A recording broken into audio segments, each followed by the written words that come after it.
Isa nag-aral sa PMA, yung isa taga-UP, parte ng AFP Reserve. Talagang pro-military government troops kami. Hindi namin kilala yung Rodel Madriaga na yan, na bigla na lang, Armil ba? Ramil Madriaga na yan, na bigla na lang lumabas. Tinawagan agad namin yung mga members ng Duterte family. Sabi, parang hindi rin namin kilala yan eh. Kahit yung mga security, mga dating PSG commander, Yusek, hindi namin kilala yan. Hindi na sir eh. So pinasa namin yung statement niya, yung affidavit. Diba, I am Ramil Madriaga. I took up the College of Law from 91 to 95 at San Sebastian. Doon pa lang, I took up the College of Law eh. Sabi ko, ano to? I graduated but did not pass the bar.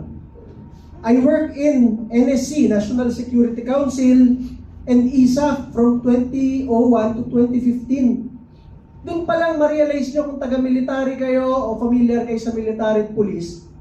Paano nangyari na nagtatrabaho ko sa National Security Council, tapos nagtatrabaho ko pa sa Intelligence Service Armed Forces of the Philippines? Eh, hindi ka nga parte ng AFP eh. Wala siyang ranggo sa Armed Forces kahit private o corporal. Wala siyang ranggo sa PNP kahit patrolman. Hindi siya parte ng mga tropa ng gobyerno, pero sinasabi niya nagtatrabaho siya sa Armed Forces of the Philippines at sa NSC. Pangalawa, I work in the NSC NBI from 2018 to 2020. Paano nangyari nagtatrabaho ka sa National Security Council, tapos nagtatrabaho ka rin sa NBI under ng DOJ doon sa 2 taon na yun? Anybody na familiar sa government service, alam nyo na agad sinungaling eh. Pangatlo, from 2018 to 2021, I work in the NSC, National Security Council, PSG, Presidential Security Group, and GHQ, General Headquarters. Ano yun? Eh yun rin yung same date nung nagtatrabaho ko sa NBI. So nagtatrabaho siya sa 4 na ahensya ng gobyerno, imposible yun. When you work in the PSG, separate unit ka na ng armed forces. Kasi pag nagkaroon ng kaguluhan sa bansa, nakadepensa lang kayo sa Pangulo. So yung sinasabi niya, nagtatrabaho siya sa PSG, sa GHQ, sa Camp Aguinaldo, sa NSC, sa Biluna, at sa NBI, sa Maynila, sabay-sabay. Doon pa lang makita niya na abnormal tong tao na to. Talagang ma-high blood ka sa pangatlo. At the start of the 2016 election campaign, then Congressman Roy Logoles introduced me to the Duterte family to provide political and security advice. Pare, mapapainom talaga ako ng losartan eh. Una, si Congressman Roy Logoles, yung tinanggit niya, patay na, kaya hindi mo ma-verify kay Roy Logoles. Pero nagsalita si Malu Tiquia, Chief of Staff ni Roy Logoles, hindi rin daw niya kilala yan. O, dun pa lang, di ba? Pangalawa, inirekomenda ka nung patay na congressman sa Duterte family para ikaw ang mag-provide ng political and security advice kay Mayor Duterte. Pare, veteran politicians yung mga Duterte. Ang tatay ni Pangulong Duterte, gobernador na, 1950s, 1960s. Cabinet secretary na, 1970s. Ang anak, mayor, long-term, naging congressman, naging presidente pa. Tapos, ikaw ang magbibigay ng political advice dito sa political family na ito. Tapos sinasabi mo dito, ikaw rin ang pinagbibigay ng security advice. Sa dami ng general ng Armed Forces of the Philippines na na-assign sa Task Force Davao, ikaw na walang ranggo sa AFP o PNP, ikaw ang magbibigay ng military advice. I was also assigned to form groups that would support President Duterte's candidacy for president. Yan yung mga isang tao lang, nag-volunteer ako, tapos sinasabi na niya siya na yung nagtumulong, di ba? When Duterte was elected president, he ordered me to serve as counterintelligence agent for the National Security Council. Talaga namang may baseball bat ka nga naman talaga, mapapalo mo sa ngipin at sa pagmumukha niya to eh. Nung naging presidente si Duterte, inutusan ka. Masabi ko sa inyo, ang presidente ng Pilipinas, napakaraming sekretary, napakaraming undersecretary, napakaraming assistant secretary, at napakaraming general sa Armed Forces at sa PNP. maliban pa sa napakaraming opisyal galing PMA at PNPA, ikaw na walang ranggo sa AFP at PNP, ikaw ang inutusan for counterintelligence. Ina. Pangatlo, basahin ko lang kasi baka makalimutan ko. During that time also, I was instructed to provide intelligence information for President Duterte's Oplang Double Barrel.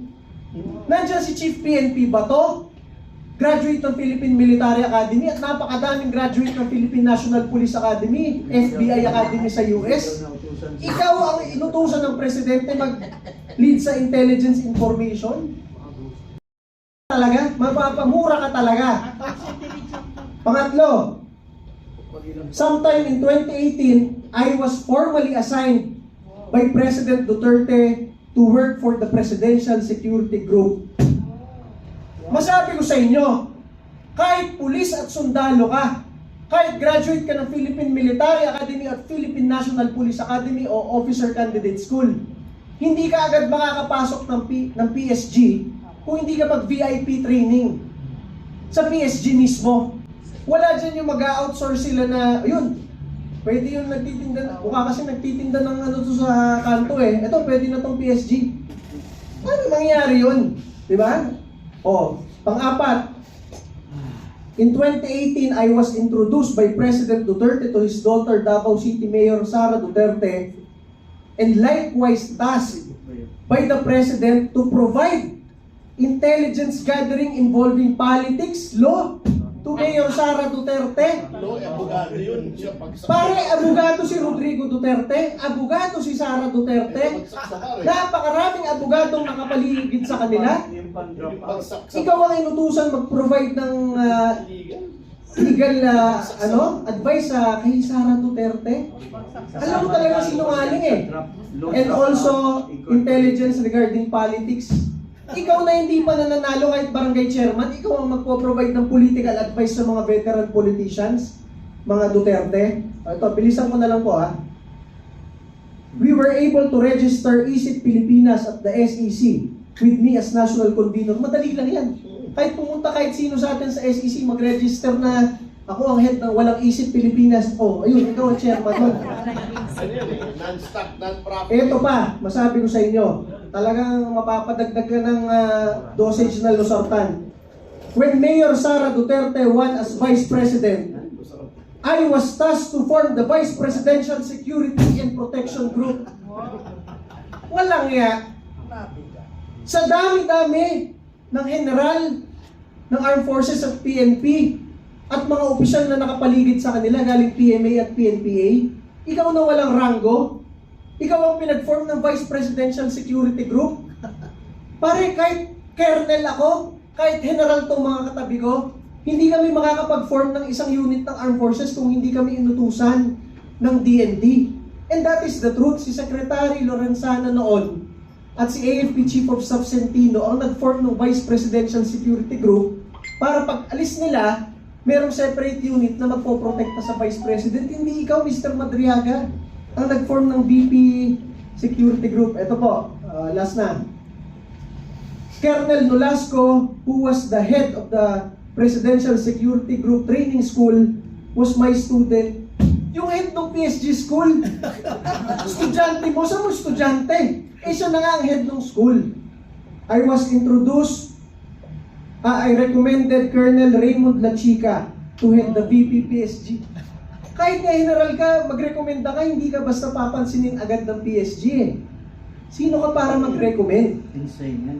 O ito, tapusin ko na dahil ang daming kalokohan dito.